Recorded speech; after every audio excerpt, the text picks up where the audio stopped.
കേരളത്തിൽ ഒരു വനിതാ മുഖ്യമന്ത്രി വേണമെന്നൊക്കെ രാഹുൽ ഗാന്ധി പറഞ്ഞതാ. ഇഷ്ടം പോലെ പേര് വന്നിട്ടുണ്ടല്ലോ. അതെ, പക്ഷെ ആരെങ്കിലും ആക്കുമോ? എന്തെങ്കിലും ഒരു പ്രാധാന്യം ഇവർ കൊടുക്കുമോ? അല്ല, ശരിക്കും പറയുകയാണെങ്കിൽ ഷാനിമോൾ ഉസ്മാനെ ആക്കണം എന്നുള്ളൊരു അഭിപ്രായക്കാരിയാണ് ഞാൻ. എനിക്ക് വളരെ വർഷങ്ങളായിട്ട് ശ്രീമതി ഷാനിമോളിനെ നന്നായിട്ട് അറിയാം. ഞാൻ ഏഷ്യാനെറ്റിൽ ആങ്കർ ചെയ്യുന്ന സമയത്ത് നമ്മുടെ കാർട്ടൂണിസ്റ്റ് യേശുദാസൻ ഗസ്റ്റായിട്ട് വന്നപ്പോൾ അദ്ദേഹം പറയുകയുണ്ടായി, ഇവിടെയുള്ള വനിതാ രാഷ്ട്രീയക്കാരിൽ ഏറ്റവും മികച്ച വ്യക്തിത്വത്തിന് ഉടമയാണ് ഷാനിമോൾ ഉസ്മാൻ.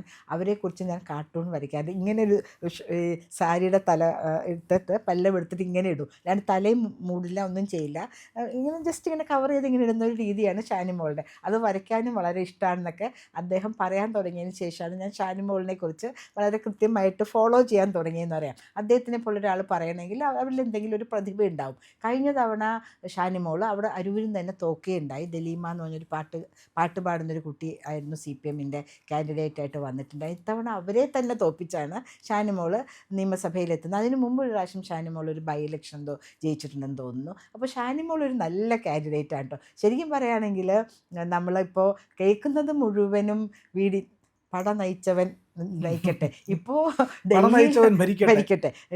ഡൽഹിയിൽ ഫ്ലെക്സ് വന്നിരിക്കുന്നു KC വേണുഗോപാലിന് വേണ്ടിയിട്ട്. നയിച്ചവൻ, അതായത് അദ്ദേഹമാണ് ഓരോവർക്കും ടിക്കറ്റ് ആർക്കൊക്കെ കൊടുക്കണം എന്നൊക്കെ തീരുമാനിച്ചത്. അദ്ദേഹം നയിച്ചവൻ നയിക്കട്ടെ എന്നും പറഞ്ഞിട്ട് അവിടെ ഒരു ഇത് വന്നിരിക്കുന്നു. KC ആണ് ഇത് മുഴുവൻ നയിച്ചത് എന്നുള്ളൊരു അർത്ഥത്തിൽ. പക്ഷെ സത്യം പറയുകയാണെങ്കിൽ പ്രിയൻ്റെ ടോപ്പിക്കിൽ നിന്ന് മാറിപ്പോയെങ്കിലും KC ആവണം എന്നാണ് എനിക്ക് പ്രിയന് ആഗ്രഹം. എന്നാൽ തീർച്ചയായിട്ടും ആലപ്പുഴ ഇലക്ഷൻ വരുമല്ലോ, പാർലമെൻറ്റ് ഇലക്ഷൻ വരും.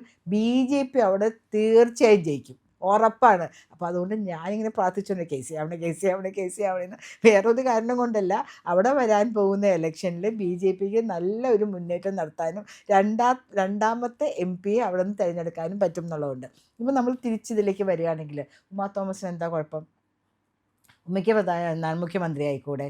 ഇനി എന്തിന് ഇവർ കളിയാക്കുന്ന ഒരു പാവം പിടിച്ച ഒരു വ്യക്തിയുണ്ട്, നമ്മുടെ KK രമ, ആസ്ഥാന വിധവ എന്ന് പറഞ്ഞിട്ടാണ് ഇവരെ കളിയാക്കിക്കൊണ്ട്. ഒന്ന് ആലോചിച്ച് നോക്കൂ, ഒരു സ്ത്രീയെ, അതും ഇവരുടെ സഹപ്രവർത്തകനായിരുന്ന ആളുടെ ഭാര്യയെ ഇവർക്ക് എങ്ങനെയാണ് ആസ്ഥാന വിധവ എന്ന് പറയാൻ പോകുന്നത്? ആസ്ഥാന വിധവ ജയിച്ചിട്ടിരിക്കുന്ന മാർജിൻ ഒന്ന് നിങ്ങൾ ആലോചിച്ച് നോക്കൂ. മുണ്ടിൽ തലേക്കൂടെ മുണ്ടിട്ട് നടന്നാണ് ഗോവിന്ദ മാഷ്. 10 മിനിറ്റിൽ ഇന്നലത്തെ കഴിഞ്ഞു, പത്രസമ്മേളനം കഴിഞ്ഞു, ഒന്നും പറയാനില്ല. നിർഭയമായിട്ടൊക്കെ അവർക്ക് ഉത്തരം പറയാമെന്നൊക്കെയാണ് പറയുന്നത്. എല്ലാ ലോക്കൽ ബോഡി ഇലക്ഷനും ഒക്കെ വന്നിട്ട് പ്രതികരിക്കാം. നിർഭയമായിട്ട് നിങ്ങൾക്ക് നിങ്ങളുടെ കാര്യങ്ങൾ പറയാം. നിർഭയമായിട്ട് പറഞ്ഞുകൊണ്ടാണ് TP 51 വെട്ട് കൊടുത്ത് 51ാമത്തെ വയസ്സിൽ കൊന്നത്. അപ്പോൾ അതിനർത്ഥം ആ പാർട്ടിയിൽ യാതൊരു വിധത്തിലുള്ള ഒരു എതിർ ശബ്ദം കേൾക്കാനായിട്ട് അവർ സമ്മതിക്കുന്നില്ല എന്നല്ലേ നമ്മൾ മനസ്സിലാക്കേണ്ടത്. പ്രിയൻ പറഞ്ഞു, നമ്മുടെ വിഷയം എന്ന് പറഞ്ഞാൽ സ്ത്രീകൾ എന്തുകൊണ്ടും മുഖ്യമന്ത്രി ആയിക്കോട്ടെ, എന്തുകൊണ്ടും ആവാം. എപ്പം മുതൽ തുടങ്ങിയതാ? കേരം വാരും കേരള നാട് ഗൗരിയമ്മ ഭരിച്ചിടും, അവർ പോയി. സുശീല ഗോപാലൻ അവരെ മുൻനിർത്തി അധികാരത്തിലേക്ക് വന്ന് നായനാർ ചതിച്ചു ഭരിച്ചു. അത് ഒരു ചതിയുടെ കഥ. സുശീല ഗോപാലൻ്റെ പേര് എത്രയോ നാൾ നമ്മൾ കേട്ടു, ഇല്ലേ? AKGയുടെ ഭാര്യ എന്നതിലുപരി ശരിക്കും തന്നെ കമ്മ്യൂണിസത്തിൽ അടിയുറച്ച് വിശ്വസിച്ചുള്ള ഒരു ലേഡിയാണ് സുശീല ഗോപാലൻ. ഞാൻ അവരെ കണ്ടിട്ടുണ്ട്, ഇൻ്റർവ്യൂ ചെയ്തിട്ടൊക്കെയുള്ളൊരു വ്യക്തി തന്നെയാണ്. വളരെ നല്ല പ്രൗഡായിരുന്നു അവർ. ഞാൻ കമ്മ്യൂണിസ്റ്റാണെന്ന് പറയുന്നത്. കമ്മ്യൂണിസ്റ്റ് ആദർശങ്ങളിൽ അടിയുറച്ച് പ്രവർത്തിച്ചിരുന്നൊരു സ്ത്രീയായിരുന്നു. അവരെയും മാറ്റി നിർത്തി. പിന്നെ ശൈലജ ടീച്ചർ കയറി വന്നപ്പോഴത്തെ കാര്യം നമുക്കറിയാമല്ലോ, ജീവനോടെ ഇരിക്കുന്ന ഒരു വ്യക്തിയാണ്. ഓടിച്ചു. അവിടെയും അവർ ഒരു സമയത്ത് പ്രിയം ശ്രദ്ധിച്ചിട്ടുണ്ടാവും, പിണറായി പുറകിലും ശൈലജ മുമ്പിലും. അങ്ങനെ വന്ന സമയത്ത് ആ ഒരു സ്ത്രീയുടെ ഒരു ആവേശം തന്നെ എനിക്ക് ഹലോ ഹായ് ഞാൻ വിളിച്ചു പോയി. അതാണ് ഒരു മിനിറ്റ് നേരത്തേക്കെങ്കിലും പിണറായി അവിടെ കിതച്ച് തളർന്നിരിക്കുമ്പോൾ ഒരു കുതിച്ചു പായാണ് ശൈലജ ടീച്ചർ ചെയ്തല്ലേ. വളരെ ആവേശം തോന്നിയൊരു നിമിഷമായിരുന്നു നമ്മൾ ടിവിയുടെ മുമ്പിൽ ഇരിക്കുന്നത്. എനിക്ക് ഇലക്ഷൻ റിസൾട്ട് വന്നപ്പോൾ മനസ്സിലായി എന്തുകൊണ്ടാണ് വനിതാ ബില്ലിനെ ഇവർ ഇത്രയ്ക്ക് എതിർത്തത്, ഈ കോൺഗ്രസും CPM-ഉം. കാരണം യുവമാരുടെ എല്ലാ സ്ഥാനം തെറിക്കും. നല്ല കഴിവുള്ള സ്ത്രീകളുണ്ട്, അടിച്ചമർത്തി വെച്ചിരിക്കുന്നവരുണ്ട്. മാത്രമല്ല, ഒരു ജനപ്രതിനിധിയായിരുന്ന വ്യക്തി എന്ന് പറയുകയാണെങ്കിൽ ഞാൻ പറയാണ്, കൈക്കൂലി മേടിക്കാൻ ഞങ്ങൾ വളരെ പുറകിലാണ്. സ്ത്രീകൾ കൈക്കൂലി മേടിക്കാൻ. പക്ഷെ ഇവന്മാരങ്ങനെയല്ല. പറഞ്ഞിട്ട് കാര്യമില്ല പ്രിയൻ, കാരണം അവരാണ് കുടുംബം നോക്കണമെന്ന് അവർക്കറിയാം. 8,000 രൂപയാണ് ഓണറേറിയമായിട്ട് ഒരു കൗൺസിലറിന് കിട്ടുന്നത്, അതിൽ താഴെയാണ് വാർഡ് മെമ്പർമാർക്ക് കിട്ടുന്നത്. അപ്പോൾ കുടുംബം മുന്നോട്ട് പോകണമെങ്കിൽ ഒന്ന് കണ്ണടയ്ക്കണം, അല്ലെങ്കിൽ കിമ്പളം മേടിക്കണം. അപ്പോൾ അതല്ല നമ്മളുടെ വിഷയം. സ്ത്രീകൾ ആ കാര്യത്തിലും വളരെ പുറകിലേക്കാണ്. പൈസ മേടിച്ച് കാര്യങ്ങൾ നടത്തി കൊടുക്കുന്ന കാര്യത്തിൽ അവർ പുറകിലേക്കാണ്. അറ്റ് ദ സെയിം ടൈം ആർജവത്തോടെ അർഹതപ്പെട്ട കാര്യങ്ങൾ നടത്തി കൊടുക്കാൻ ഏറ്റവും മുന്നിൽ നിൽക്കുന്ന സ്ത്രീകളാണ്. സ്ത്രീകൾക്ക് ഒരു കുടുംബത്തിൻ്റെ ബുദ്ധിമുട്ട് മനസ്സിലാവുകയുള്ളൂ, സ്ത്രീകൾക്ക് മറ്റൊരു സ്ത്രീയുടെ ബുദ്ധിമുട്ടുകൾ മനസ്സിലാവുകയുള്ളൂ, സ്ത്രീകൾക്ക് ഒരു കുടുംബനാഥൻ അനുഭവിക്കുന്ന ബുദ്ധിമുട്ടുകൾ മാറുള്ളൂ. ഓരോ ഫയലും ജീവിതമാണ് പിണറായി പറഞ്ഞിട്ട് വലിച്ച് കുട്ടയിലേക്ക് എറിയാണ് ചെയ്തത്. അതുപോലെയല്ല സ്ത്രീകൾ. ഓരോ ഫയലും ഇരുന്ന് പഠിക്കും, അവരത് വീടുകളിലേക്ക് കൊണ്ടുവരും. എക്സ്ട്രാ ടൈം, ഊണിൻ്റെ സമയം 1 മണിക്കൂറുണ്ടെങ്കിൽ അത് കുറച്ച് 5 മിനിറ്റ് കൊണ്ട് ഊണ് കഴിച്ച് ബാക്കി 55 മിനിറ്റും ആ ഫയല് പഠിക്കും. അതൊക്കെ നമ്മളൊരു ജേർണലിസ്റ്റ് എന്നുള്ളതിൽ നമ്മൾ കാണുകയും അത് എന്തുകൊണ്ട് സ്ത്രീകൾ അധികാര കസേരകളിൽ ഇരിക്കണം എന്ന് നമ്മൾ വിചാരിക്കുന്ന ഒരു വ്യക്തിയാണ്. നമ്മളുടെ സാരി ഉടുത്ത് നിൽക്കുന്ന സതീശൻ്റെയും അതുപോലെ രമേശിൻ്റെയും KC വേണുഗോപാലിൻ്റെയൊക്കെ പടങ്ങൾ നമ്മൾ കണ്ടല്ലോ. അത് വന്ന സമയത്ത് രാഹുൽ ഗാന്ധി പറഞ്ഞ സമയത്ത് അതായിരുന്നു ട്രോൾ മുഴുവൻ. വേണ്ടെന്നേ, ആ ട്രോളിൻ്റെ ഒന്നും ആവശ്യമില്ല, നമുക്ക് വരട്ടെ. നമ്മളുടെ സ്ത്രീകളുണ്ട്. ഉമാ തോമസ് എന്താ കുഴപ്പം? KSUവിൽ കൂടെ മുന്നോട്ട് വന്ന് PT തോമസിനെ പോലുള്ള ഒരു വ്യക്തിയുടെ സഹധർമ്മിണിയായിട്ട് എല്ലാ കാര്യങ്ങളും മനസ്സിലാക്കി ജീവിച്ചൊരു വ്യക്തിയാണ് ഉമാ തോമസ്. എന്തുകൊണ്ട് ഉമ ആയിക്കോട്ടെ? ഉമ എന്തായാലും മന്ത്രിയാവുന്നുള്ള കാര്യം നമുക്ക് ഉറപ്പ് തന്നെയാണ്. KK രമയെ പോലെ സഹിച്ചൊരു സ്ത്രീയുണ്ടോ? 45 വയസ്സിലാണ് ഇവർ പറയുന്ന പോലെ ആസ്ഥാന വിധവയായത്. എന്തിന്? സ്വന്തമായിട്ട് വിശ്വസിക്കുന്ന ഒരു പ്രസ്ഥാനത്തിന് ചെയ്യുന്ന കാര്യങ്ങൾ ശരിയല്ല എന്ന് പറഞ്ഞതിനാണ് അദ്ദേഹത്തിനെ കൊലപ്പെടുത്തുക. 51 വെട്ടുവെട്ടി. ആത്മാവ് സ്വർഗത്തിലെത്തിക്കൊണ്ടും മരിച്ചു കിടക്കുന്ന ശരീരത്തിൽ അവർ എത്ര വെട്ടുകൾ വെട്ടി. ആ ശരീരം വീട്ടിൽ കൊണ്ടുവന്ന കാഴ്ചയൊക്കെ നമ്മുടെ മനസ്സിൽ എല്ലാവരും ഉണ്ട്. ഒരു മകനൊക്കെ നിന്ന് കരയുന്ന കാഴ്ചകൾ നമുക്ക് മനസ്സിലുണ്ടല്ലേ. അങ്ങനെയുള്ള രമ ഒരു മന്ത്രിയാവില്ലേ? മുഖ്യമന്ത്രി മാറ്റി നിർത്താം. 11 പേരെ ജയിച്ചിട്ടുള്ളൂ. അതായത് MLA-മാരായിട്ട് 11 സ്ത്രീകളെ ജയിച്ചിട്ടുള്ളൂ. LDFിൻ്റെയും UDFിൻ്റെയും കൂട്ടിയിട്ട്. ഒന്ന് ആലോചിച്ച് നോക്കൂ, 140 സീറ്റുണ്ട്, അതിൽ 11 പേര്. എന്തിനാണ് ഈ രാഹുൽ ഗാന്ധി ഉൾപ്പെടെയുള്ള ഇന്ത്യ മുന്നണി, മമത ഉൾപ്പെടെയുള്ള ഇന്ത്യ മുന്നണിക്കാർ ആ ബില്ലിനെ എതിർത്തത്? ശരിയല്ലേ? അപ്പോൾ സ്ത്രീകൾ എന്തൊക്കെയാണെങ്കിലും വോട്ട് ചെയ്യും. സ്ത്രീകളുടെയാണ് ഏറ്റവും വലിയ നീണ്ട നിര എന്നാണ് പറയുന്നത്. സ്ത്രീകൾക്കാണ് നമ്മുടെ പാർലമെൻ്ററി ഒരു ഇലക്ഷൻ വരുമ്പോൾ, പാർലമെൻ്ററി ഇലക്ഷൻസ് വരുന്ന സമയത്ത് സ്ത്രീകളാണ് ഏറ്റവും കൂടുതൽ മുന്നിൽ നിന്ന് വോട്ട് ചെയ്യാനൊക്കെ വരുന്നത്. പക്ഷേ അവർക്ക് വോട്ട് ചെയ്യാനായിട്ട് അവരൊരു സഹോദരിമാരെ എത്ര തപ്പി നോക്കിയാലും കാണില്ല.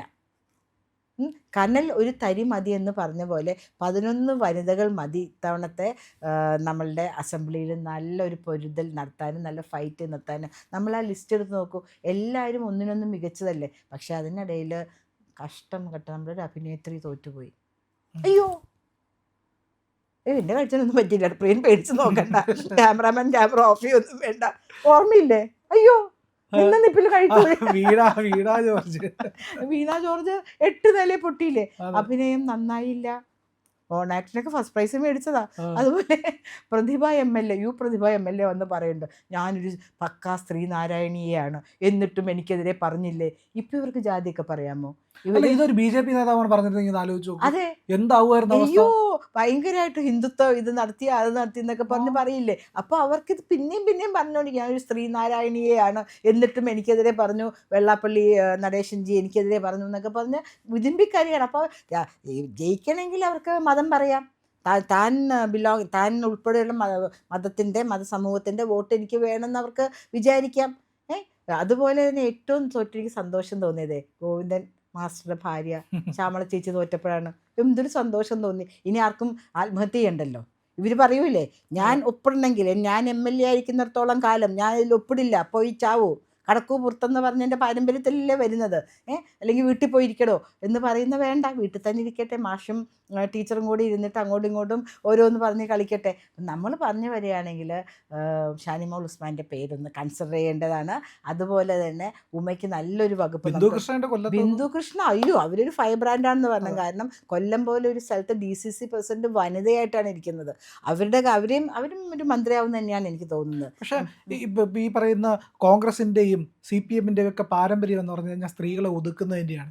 അവിടെയാണ് പശ്ചിമ ബംഗാളിൽ 4 സ്ത്രീകൾ, പ്രധാനമായിട്ടും വലിയ കരുത്തുറ്റ 4 സ്ത്രീകൾ. ഒരാൾ വീട്ടുജോലിക്കാരിയായ സ്ത്രീയാണ് കലിത മാജി എന്ന് പറയുന്നത്. പിന്നെ അതുപോലെ തന്നെ മറ്റൊരാളെന്ന് പറയുന്ന RG കാറിലെ ആ പെൺകുട്ടിയുടെ അമ്മയാണ്. അതെ അതെ അപ്പോൾ അതെ പിന്നെ അതുപോലെ തന്നെ ഈ പറയുന്ന ഒരുപാട് സ്ത്രീകളെ അവതരിപ്പിച്ചുകൊണ്ടാണ് ഇവർ BJP മുന്നിലേക്ക് വരുന്നതെന്നുള്ളതാണ് നിസ്സാര കാര്യം. രേഖാപത്ര എന്ന് പറയുന്ന ഉം. ആ, മറ്റേ സന്ദേശ് ഖലീലെ സ്ത്രീ അതെ വരുന്നു. അതെ അപ്പോൾ BJPക്ക് ഒരു മാതൃകയുണ്ട്, സ്ത്രീ മാതൃകയുണ്ട്. CPMനും കോൺഗ്രസിനും അതില്ല, അവർ ഭയക്കുന്നു എന്നുള്ളതാണ് പ്രശ്നം. ഒരൊറ്റ കാര്യം കൂടെ നമുക്ക് പറയാം പ്രിയൻ. ഈ സ്ത്രീകൾ വരികയാണെങ്കിലുള്ള ഏറ്റവും വലിയ ആ, ഒരു സ്ത്രീകളാക്കാൻ ബുദ്ധിമുട്ടുണ്ടെങ്കിൽ ഇവർക്ക് ചെയ്യാൻ പറ്റുന്നത് ഇപ്പോൾ എറണാകുളം കോർപ്പറേഷൻ്റെ കാര്യം എടുക്കും. വീതിച്ചു കൊടുത്തിരിക്കുകയാണ് 2.5 വർഷം ഒരാൾക്ക്, 2.5 വർഷം ഒരാൾക്ക്. അപ്പോൾ 2.5 വർഷം ഒരു സ്ത്രീ ഭരിച്ചിട്ട് അതിനുശേഷം പുരുഷൻ മുഖ്യമന്ത്രിയായിട്ട് വരട്ടെ, അങ്ങനെയും ആലോചിക്കാമല്ലോ. അതുപോലെ തന്നെ കഴിഞ്ഞ തവണ ഇതുപോലെ സൗമിനി ജെയിൻ മേയറായിരുന്ന സമയത്ത് 2.5 വർഷം എന്ന് വന്നു. അന്ന് KPCC അധ്യക്ഷനായ സുധീരൻ്റെ ഒറ്റ നിർബന്ധത്തിലാണ് സൗമിനി മാറിക്കൊടുക്കാതിരുന്നത്. അല്ലെങ്കിൽ വേറൊരു സ്ത്രീക്കായിരുന്നു 2.5 വർഷം കഴിഞ്ഞിട്ട് മേയർ പദവി വരുന്നുണ്ട്. ഇപ്പോൾ ഓൾറെഡി ഭാഗം വെച്ച് കഴിഞ്ഞു. 2.5 വർഷം മിനിമോളും 2.5 വർഷം അന്ന് കിട്ടാതിരുന്ന അവർ വരാത്തതുകൊണ്ട് ഞാൻ പേര് പറയുന്നില്ല. അന്ന് സ്ഥാനം നഷ്ടപ്പെട്ട സ്ത്രീ രണ്ടാമതും വന്നിട്ടുണ്ട്. കൗൺസിലറായിട്ട് ഇപ്പോൾ സ്റ്റാൻഡിംഗ് കമ്മിറ്റി ചെയർമാനൊക്കെയാണ്, അവരാണെന്ന് പറയുന്നു. ഓൾറെഡി 3 പേർക്കാണ് ഡെപ്യൂട്ടി മേയർ സ്ഥാനം കൊടുത്തിരിക്കുന്നത്. അതുപോലെ ഈ 3 വനിതകൾ വളരെ എലിജിബിളായിട്ടുണ്ട്. അവർക്ക് പറ്റുന്നില്ല എന്നുണ്ടെങ്കിൽ 5 കൊല്ലം വേണ്ട, 1 കൊല്ലം പറയാലോ. കോൺഗ്രസിൽ നിന്നാണ് ആദ്യത്തെ എന്താണ് വനിതാ മുഖ്യമന്ത്രി വന്നതെന്ന് അതെ. പറയില്ല. നിസ്സാര അതുപോലെ കാര്യമല്ല. ഫാത്തിമ തെഹ്ലിയ ആദ്യത്തെ മുസ്ലിം ലീഗിന്റെ വനിതാ MLA ആണ്. അതെ, ഒരു മന്ത്രിയാക്കൂന്നേ അവരെ. അതെ. അപ്പോൾ ആദ്യത്തെ മുസ്ലിം ലീഗിന്റെ മന്ത്രിയാണെന്ന് പറയാമല്ലോ. അവർ വളരെ എഫീഷ്യൻ്റാണ്, സ്മാർട്ടാണ്, യങ്ങാണ്. കാര്യങ്ങൾ കറക്റ്റായിട്ട് പറയാനായിട്ട് I was watching Har or rather following Har on TV. കൃത്യമായിട്ടും കാര്യങ്ങൾ പറയുന്നതാണ്. ഇപ്പോൾ ജയിച്ചു വന്നിരിക്കുന്ന UDFൻ്റെ ആവട്ടെ LDFൻ്റെ ആവട്ടെ സ്ത്രീകളെല്ലാവരും തന്നെ നല്ല കാര്യങ്ങൾ പരിചയമുള്ള രംഗത്ത് പ്രവർത്തിച്ച് പരിചയമുള്ള സ്ത്രീകളാണ്. അതിൽ ഞാൻ മിസ് ചെയ്യുന്നത് ഞങ്ങളുടെ ശോഭ ചേച്ചിയാണ് കേട്ടോ. ശോഭ ചേച്ചിയെ മിസ് ചെയ്യുന്നുണ്ട്. അതുപോലെ പത്മജ ചേച്ചിയെ മിസ് ചെയ്യുന്നുണ്ട്. നവ്യ അശ്വിനി ML കാസർഗോഡ് എന്ത് നല്ല പ്രകടനമാണ് കാഴ്ചവെച്ചത്. അവരൊക്കെ കൂടി ഉണ്ടായിരുന്നെങ്കിൽ ഇത്തവണത്തെ അസംബ്ലി ഒരു നല്ല സൂപ്പർ അസംബ്ലി. ആദ്യമായിട്ടാണ് 13 പേര് വന്നൊരു സന്ദർഭമുണ്ട്. അത് കഴിഞ്ഞിട്ട് second best as far as the women MLAs R concern. ഇതാണ് ഏറ്റവും മികച്ച അസംബ്ലി എന്ന് തന്നെ നമുക്ക് പറയേണ്ടി വരും.